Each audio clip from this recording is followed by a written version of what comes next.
మరి minority minister లేరు, మినిస్టర్ని కూడా ఇవ్వండి చీఫ్ మినిస్టర్ గారు, మైనారిటీని ఒకరిని మినిస్టర్ని చేయండి.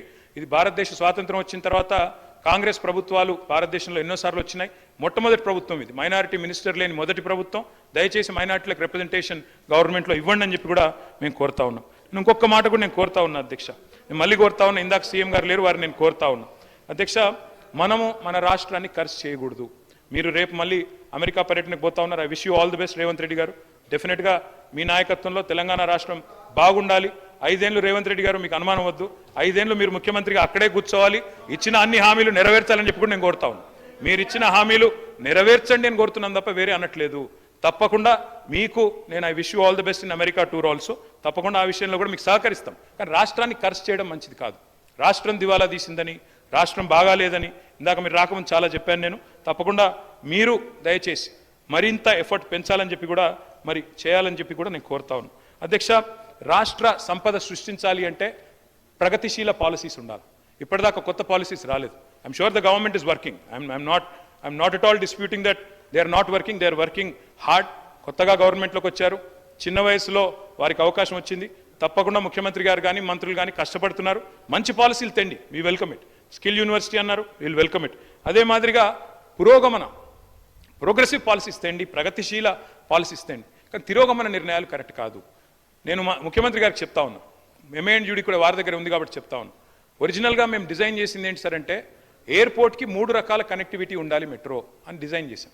అందులో మొదటి phase Shamshabad outer ring road, శంషాబాద్కి ఔటర్ రింగ్ రోడ్ మీదుగా ఎందుకు తీసుకుపోయే ప్రయత్నం చేసినామంటే ఒకటే కారణం, ఎందుకంటే అందులో ల్యాండ్ అక్విజిషన్ లేదు. ఏమైందంటే రాజశేఖర రెడ్డి గారి ప్రభుత్వంలో ఓఆర్ఆర్ ప్లాన్ చేసినప్పుడు గౌరవనీయులు జైపాల్ రెడ్డి గారు అర్బన్ డెవలప్మెంట్ మినిస్టర్, మా సబితా ఇంద్రారెడ్డి గారు ఎప్పుడు చెప్తా ఉంటారు, ఆనాడు ఓఆర్ఆర్ డిజైన్ చేసినప్పుడు జైపాల్ రెడ్డి గారు ఏం చెప్పారు, రాజశేఖర రెడ్డి గారు ఏం చెప్పారు, చాలాసార్లు చెప్తా ఉంటారు సబితక్క. ఆ రోజు ఒక మాట చెప్పారు, 500 ఫీట్ల రోడ్ ఎందుకు అని మాట్లాడితే, లేదు ముందు చూపుతో మనం చేయాల్సిందే, అందులో రైల్ కారిడార్ కూడా ఉండాలని చెప్పి అధికారులు సూచిస్తున్నారు, చేయాలన్నారు. ముఖ్యమంత్రి గారు మేము తీసుకోవడానికి కారణం, అక్కడ ఓఆర్ఆర్కి శంషాబాద్కి తీసుకొని పోవడానికి మేము మైండ్ స్పేస్ నుంచి తీసుకున్న కారణం ఏంటంటే 10 లక్షల మంది ఐటీ ఉద్యోగులు ఉన్నారు, నిరంతరం ట్రావెల్ చేస్తూ ఉంటారు. ఇప్పుడు ఓఆర్ఆర్ కూడా కంజెస్టెడ్ అయింది, మీరు తిరుగుతుంటారు, మీరు కూడా మీకు తెలుసు. నా రిక్వెస్ట్ ఏమంటే అధ్యక్ష, మేము 3 రకాల మార్గాలు డిజైన్ చేశాం. ఒకటి మైండ్ స్పేస్ నుంచి శంషాబాద్ దాకా, రెండవది ఫలక్ నుమా మీదుగా డైరెక్ట్గా ఎయిర్పోర్ట్కి, ఈరోజు వారు ఏదైతే P7 రోడ్ అంటున్నారో దాని మీదుగా, మూడవ మార్గం కూడా హయాత్ నగర్ నుంచి అటు నుంచి కూడా తీసుకోవాలనుకున్నాం. మాకేం అభ్యంతరం లేదు, మీరు రద్దు చేశారు, సరే మీ ఇష్టం, ప్రభుత్వం మీది, మీరు నడపండి, మేము వద్దనట్లేదు. కానీ మేము తీసుకున్న దానికి కారణం చెప్తా ఉన్నాం ముఖ్యమంత్రి గారికి. ఓఆర్ఆర్ మీద అయితేనేమో రైల్ కారిడార్ ఆల్రెడీ ఉండింది, 0 ల్యాండ్ అక్విజిషన్ ఫాస్ట్గా చేయొచ్చు, 2 ఏళ్లలో కంప్లీట్ చేయొచ్చు. ఎందుకంటే ప్రభుత్వంలో ఉన్న వాళ్ళు ఏం కోరుకుంటాం అధ్యక్ష, ప్రజలతో శబాష్ అనిపించుకోవాలని కోరుకుంటాం. మేము కూడా అట్లే అనుకున్నాం, తొందరగా పూర్తి చేసి ప్రజలతో శబాష్ అనిపించుకోవాలి, మంచి పని చేయాలనుకున్నాం. ముఖ్యమంత్రి గారు నేను అడుగుతా ఉన్నాం, టెండర్ కూడా పూర్తయింది, రద్దు చేశారు, పునఃపరిశీలించండి, అవకాశం ఉంటే పునఃపరిశీలించండి, వద్దనుకుంటే మీ ఇష్టం. అధ్యక్ష ఇంకొక మాట, ఫార్మాసిటీ రద్దు చేశామన్నారు. ఫార్మాసిటీ రద్దు విషయంలో కూడా నేను ప్రభుత్వాన్ని కోరుతా ఉన్నా అధ్యక్ష, దయచేసి పునఃపరిశీలించండి.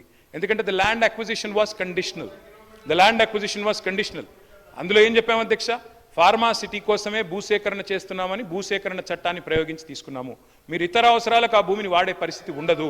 దయచేసి గౌరవ ముఖ్యమంత్రి గారిని నేను కోరుతా ఉన్నాను, ఇది మీరు లీగల్ అడ్వైస్ తీసుకోండి.